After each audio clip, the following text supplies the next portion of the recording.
Assalamualaikum warahmatullahi wabarakatuh. Om Swastiastu, Namo Buddhaya, Salam Kebajikan, Shalom. Jadi di sini kelompok kami akan menjelaskan tentang sistem akuntansi utang bab 10.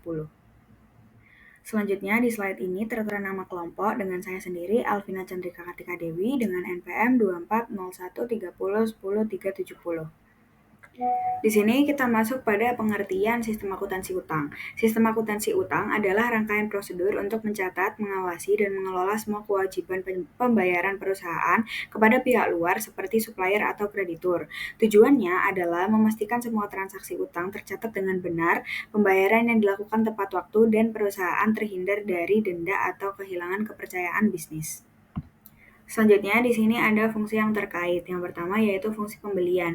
Fungsi pembelian ini bertugas membuat pesanan kepada pemasok berdasarkan kebutuhan perusahaan. Yang kedua ada fungsi penerimaan. Ini bertugas menerima barang atau jasa dan memastikan kesesuaian dengan pesanan.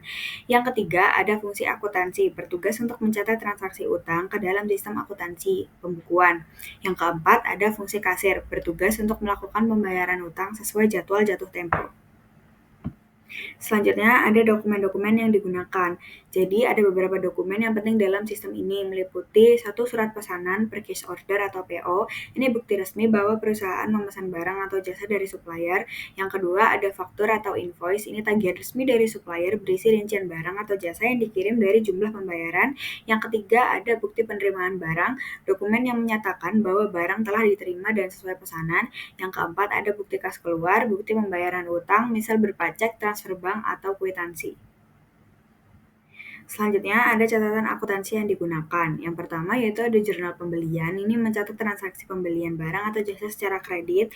Yang kedua ada jurnal pengeluaran kas, mencatat pembayaran utang yang dilakukan perusahaan. Yang ketiga ada buku besar utang, ini akun utama di buku besar yang menunjukkan saldo utang perusahaan secara keseluruhan. Yang keempat ada kartu utang per supplier, catatan detail saldo dan transaksi utang untuk setiap pemasok secara individu. Baik, selanjutnya saya akan melanjutkan dari penjelasan teman saya. Sebelumnya perkenalkan saya Jajara Willy Nirwana dengan akhiran NPM 343. Di sini saya akan membahas mengenai jaringan prosedur yang membentuk sistem retur pembelian. Nah, di sini itu terdapat 3 prosedur. Yang pertama itu prosedur perintah retur pembelian, yang dimana fungsi dari prosedur ini tuh fungsinya itu pembelian memerintahkan fungsi pengiriman untuk mengembalikan barang yang sudah diterima ke pemasok berdasarkan memo debit. Yang kedua, prosedur pengiriman barang. Nah, ini tuh fungsi pengiriman mengirimkan barang ke pemasok sesuai memo debit dan membuat laporan pengiriman barang untuk mendokumentasikan returnya. Lalu yang terakhir itu prosedur pencatatan utang. Nah, ini tuh fungsi akuntansi memeriksa dokumen retur atau memo debit dan laporan pengiriman dan mencatat pengurangan utang di kartu utang atau mengarsipkan memo debit sebagai bukti pengurang utang. Selanjutnya saya akan membahas mengenai unsur pengendalian internal. Nah, di sini tuh terdapat dibagi menjadi 3. Yang pertama itu organisasi. Nah, di organisasi sendiri itu ada 2, yaitu fungsi penjualan harus terpisah dari fungsi kredit. Nah, tujuannya itu untuk menghindari konflik kepentingan dan meminimalisasi risiko kecurangan. Dan yang kedua ini fungsi akuntansi harus terpisah dari fungsi penjualan dan fungsi kredit. Nah, ini tuh agar pencatatan keuangan tetap independen dan akurat, tidak dipengaruhi oleh pihak yang terlibat dalam transaksi. Lalu yang kedua ini sistem otorisasi dan prosedur pencatatan. Nah, itu terdapat 2 poin juga. Yang pertama, memo debit. Nah, pada memo debit ini tuh membuktikan bahwa retur sudah disetujui secara resmi. Lalu yang kedua, laporan pengiriman barang untuk retur pembelian harus diotorisasi oleh pengiriman. Hal ini tuh menunjukkan bahwa barang benar-benar telah dikirimkan kembali ke pemasok. Lalu yang terakhir ini ada praktik yang sehat. Nah, pada ini tuh memo debit untuk retur pembelian harus bernomor urut bercetak dan penggunaannya harus dipertanggungjawabkan oleh fungsi pembelian. Hal ini tuh mencegah penyalahgunaan atau pemalsuan memo debit. Lalu yang kedua, laporan pengiriman barang harus bernomor urut tercetak dan penggunaannya juga harus dipertanggungjawabkan oleh fungsi pengiriman. Nah, ini tuh juga menjamin semua pengiriman tercatat rapi dan bisa diaudit. Selanjutnya membahas mengenai penjelasan unsur pengendalian internal organisasi. Nah, di sini tuh terdapat 2 poin. Yang pertama, fungsi pembelian harus terpisah dari fungsi akuntansi. Hal ini tuh fungsi pembelian yang bertugas untuk mencari dan membeli barang harus dipisahkan dari fungsi akuntansi. Yang fungsi akuntansinya sendiri itu yang bertugas untuk mencatat dan mengelola transaksi keuangan. Nah, hal ini tuh tujuannya itu karena untuk mencegah konflik kepentingan dan meningkatkan keakuratan serta keandalan pencatatan keuangan. Lalu yang kedua, ini tuh transaksi harus dilaksanakan oleh lebih dari satu orang atau lebih dari satu unit organisasi. Nah, yang dimana transaksi retur pembelian itu tidak boleh hanya dilakukan oleh satu fungsi saja. Lalu harus melibatkan fungsi pembelian, fungsi pengiriman, fungsi pencatatan utang, dan fungsi akuntansi. Nah, di sini tuh tujuannya itu karena untuk membagi tanggung jawab untuk mencegah kesalahan atau kecurangan. Selanjutnya akan membahas mengenai sistem otorisasi dan prosedur pencatatan retur pembelian. Nah, di sini yang pertama, otorisasi sendiri itu adalah setiap retur pembelian harus diotorisasi melalui tanda tangan penjabat pejabat berwenang di dokumen sumber atau dokumen pendukung. Nah, selanjutnya prosedur pencatatan di sini itu ada 4 prosedur. Yang pertama, memo debit diotorisasi oleh fungsi pembelian. Nah, hal ini tuh retur terjadi jika barang tidak sesuai pesanan. Fungsi pembelian mengotorisasi retur dengan menandatangani memo debit. Lalu yang kedua, laporan pengiriman barang diotorisasi oleh fungsi pengiriman. Hal ini tuh pengiriman kembali barang ke pemasok didokumentasikan lewat laporan pengiriman barang yang harus diotorisasi oleh fungsi pengiriman. Lalu yang ketiga, pencatatan berdasarkan dokumen yang sah, yang dimana pencatatan mutasi utang dan persediaan harus berdasarkan memo debit dan laporan pengiriman barang yang telah diotorisasi untuk menjamin keakuratan dan keandalan datanya. Lalu yang terakhir, pencatatan oleh pegawai berwenang. Nah, ini tuh penyimpanan atau pencatatan memo debit ke kartu utang dan jurnal umum. Nah, hal itu dilakukan oleh pegawai yang diberikan wewenang dan dibuktikan dengan tanda tangan serta tanggal pada dokumen. Sebelumnya, perkenalkan terlebih dahulu, nama saya Utari Nur, NPM 268. Saya akan menjelaskan mengenai bagar alir dokumen sistem retur pembelian. Jadi proses retur pembelian ini dimulai dari bagian pembelian yang membuat memo debit sebagai dokumen utama untuk mencatat adanya barang yang harus dikembalikan ke pemasok. Setelah memo dibuat, dokumen ini diteruskan ke bagian gudang. Bagian gudang kemudian mengambil barang yang akan diretur berdasarkan memo debit tersebut, lalu mengirimkannya ke bagian pengiriman. Setelah menerima barang, bagian pengiriman membuat laporan penerimaan barang yang berfungsi untuk mendokumentasikan penerimaan barang retur sebelum dikirim kembali ke pemasok. Nah, selanjutnya barang dan dokumen pendukung dikirimkan ke pemasok dilengkapi dengan packing slip. Dokumen seperti memo debit dan laporan penerimaan barang disimpan sebagai arsip internal. Pada tahap selanjutnya, bagian jurnal menerima memo debit dan laporan penerimaan barang, lalu mencatat transaksi retur tersebut ke dalam jurnal retur pembelian. Nah, bagian utang kemudian memverifikasi kuantitas barang dalam memo debit dengan laporan penerimaan barang. Jika sesuai, memo debit dikirimkan kepada pemasok sebagai bukti adanya pengurangan utang perusahaan. Sementara itu, bagian kartu persediaan memperbarui harga pokok persediaan berdasarkan nilai barang yang diretur sehingga data persediaan tetap akurat dan sesuai kondisi. Selanjutnya adalah prosedur pencatatan utang. Sebelumnya perkenalkan terlebih dahulu, nama saya Nazwa Olivia Dewita Ramadhani, NPM 2401 30 10 336. Nah, jadi di prosedur pencatatan utang ini tuh terdapat 2 prosedur. Ada account payable procedure dan juga voucher payable procedure. Nah, yang pertama kita bahas adalah account payable procedure, di mana dokumen yang digunakan itu terdapat 2, yaitu faktur dari pemasok dan kwitansi tanda terima. Jadi faktur dari pemasok ini adalah dokumen resmi dari pemasok yang mencatat barang atau jasa yang dibeli beserta harga dan syarat pembayaran. Lalu yang kwitansi tanda terima itu bukti penerimaan barang atau jasa dan kesepakatan untuk membayar. Selanjutnya, catatan akuntansi yang digunakan oleh prosedur ini. Terdapat 3 ya, ada kartu utang, jurnal pembelian, dan jurnal pengeluaran kas. Jadi kartu utang itu catatan individu untuk setiap pemasok berisi mutasi utang bisa penambahan maupun pengurangan. Lalu jurnal pembelian itu tempat pertama kali mencatat faktur pembelian. Lalu jurnal pengeluaran kas itu tempat mencatat pembayaran kas untuk melunasi utang. Selanjutnya prosedur pencatatan langkah demi langkahnya. Yang pertama itu kita harus mencatat faktur dalam jurnal pembelian pada saat menerima barang dan faktur.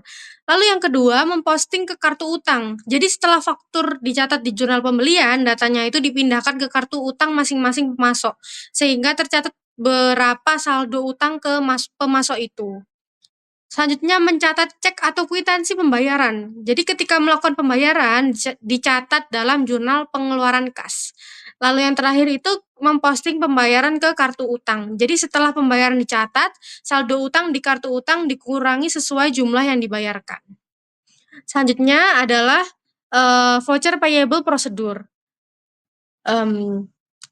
Jadi di prosedur ini itu dokumen yang digunakan terdapat satu yaitu bukti kas keluar. Dokumen yang merinci pembayaran yang dilakukan. Selanjutnya adalah catatan akuntansi yang digunakan oleh prosedur ini, yaitu register bukti kas keluar atau voucher register. Itu adalah daftar semua voucher yang telah disetujui untuk pembayaran. Nah, selanjutnya adalah proses pencatatannya itu dibagi jadi 2, ada one time voucher prosedur dan juga build up voucher prosedur. Nah, jadi di one time voucher prosedur ini itu pembayarannya sekali saja untuk satu transaksi. Terdapat 2 basis untuk, one time voucher prosedur yaitu ada cash basis dan accrual basis. Untuk cash basis itu dicatat hanya saat uang benar-benar keluar. Lalu yang accrual basis itu dicatat saat utang terjadi meskipun pembayarannya itu nanti. Lalu yang build up voucher prosedur itu digunakan kalau pembayarannya bertahap. Dan vouchernya itu dibuat berkala untuk setiap pembayaran parsial hingga utangnya lunas. Selanjutnya adalah distribusi pembelian. Jadi pengertian distribusi pembelian ini adalah proses merangkum semua rincian pembelian dari faktur, kwitansi, dan lain-lain menjadi total keseluruhan untuk tujuan pembuatan laporan keuangan. Dengan kata lain, setiap pengeluaran diklasifikasikan berdasarkan jenisnya supaya perusahaan itu tahu untuk apa saja uangnya dibelanjakan. Lalu pada perusahaan manufaktur, identifikasi yang umum digunakan untuk penerbitan yang timbul dari transaksi pembelian dan pembayarannya itu adalah, ada 3 macam, yaitu yang pertama untuk bahan baku. Untuk bahan baku itu, dibagi lagi menjadi 3 lagi, ada jenis bahan baku, produk yang menggunakan bahan tersebut dan kombinasi keduanya. Jadi di jenis bahan baku ini mengklasifikasikan pembelian berdasarkan tipe bahan baku, misalnya baja, kayu, plastik. Lalu yang kedua itu produk yang menggunakan bahan tersebut, mengelompokkan bahan berdasarkan produk akhir yang akan dihasilkan. Kombinasi keduanya, bisa dua-duanya sekaligus untuk memperjelas analisis biaya produksi. Lalu yang kedua itu untuk suku cadang. Itu didasarkan dengan jenis suku cadang. Setiap pembelian suku cadang seperti onderdil mesin, alat produksi dicatat berdasarkan kategorinya. Lalu yang ketiga untuk beban dari pembelian jasa menurut jenis beban seperti beban angkut, beban perawatan mesin, beban konsultasi. Lalu yang kedua itu menurut fungsi atau pusat pertanggungjawaban misal beban produksi masuk ke divisi produksi, beban pemasaran ke divisi marketing. Lalu yang ketiga itu ada kombinasi, keduanya. Kadang diklasifikasikan berdasar jenis beban dan juga departemennya untuk laporan yang lebih rinci. Selanjutnya, saya Eriska Putri Fitratul Ilma dengan akhiran NPM 353 akan menjelaskan mengenai metode distribusi pembelian. Nah, yang pertama, terdapat metode jurnal berkolom. Pada metode jurnal berkolom ini, seluruh transaksi pembelian dicatat dalam satu jurnal umum dengan beberapa kolom yang mewakili akun-akun berbeda. Nah, untuk contoh yang saya berikan, kita bisa melihat bahwa pembelian barang dagangan dan pembelian peralatan toko dicatat di kolom masing-masing sesuai jenis barang yang dibeli. Nah, untuk yang kolom utang usaha diisi untuk mencatat kewajiban yang timbul akibat pembelian kredit. Pada metode ini memudahkan rekapitulasi total transaksi per jenis akun dalam satu tampilan. Untuk metode yang kedua ada akun berkolom. Nah, di sini saya memberikan contoh untuk yang barang dagangan. Setiap transaksi yang berhubungan dengan persediaan barang dagangan dicatat secara terpisah di tabel ini dengan rincian tanggal keterangan referensi debit dan kredit. Dengan metode ini tuh kita bisa melihat perkembangan saldo persediaan secara rinci berdasarkan setiap transaksi yang terjadi. Untuk yang peralatan toko, tabelnya juga sama seperti ini. Jadi kesimpulannya untuk yang akun berkolom ini tuh untuk setiap transaksi pembelian dengan akun yang berbeda, ya seperti barang dagangan disendirikan, peralatan toko juga disendirikan seperti itu. Lalu yang ketiga ada metode akun tunggal, yakni pada metode ini seluruh transaksi pembelian baik untuk barang dagangan maupun peralatan dicatat ke dalam satu akun umum. Meskipun pencatatannya ini sederhana dan cepat, tapi memiliki kekurangan, yaitu kita tidak bisa melihat langsung membedakan jenis pembelian tanpa melakukan analisis tambahan.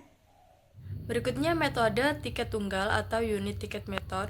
Jadi berdasarkan bukti kas keluar yang biasanya berupa media campuran, dibuat tiket tunggal untuk setiap unsur klasifikasi yang tercantum di dalamnya. Nah, tiket tunggal ini kemudian direkap dan hasil rekapitulasinya dipakai sebagai dasar posting ke dalam akun kontrol yang bersangkutan dalam buku besar.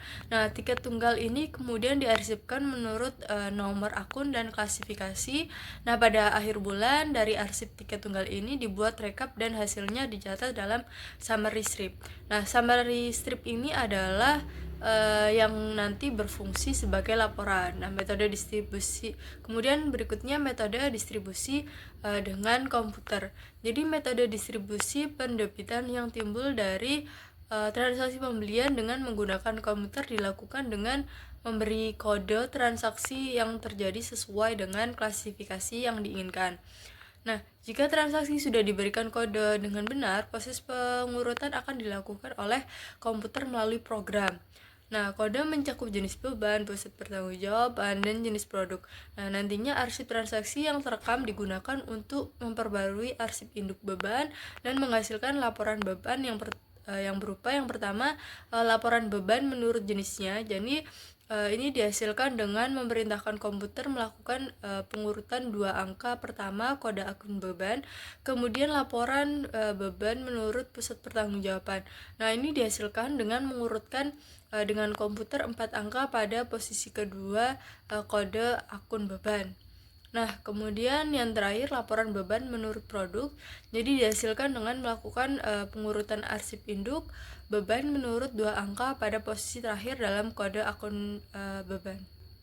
Sekian dari kelompok kami. Apabila ada kurangnya mohon maaf. Wassalamualaikum warahmatullahi wabarakatuh.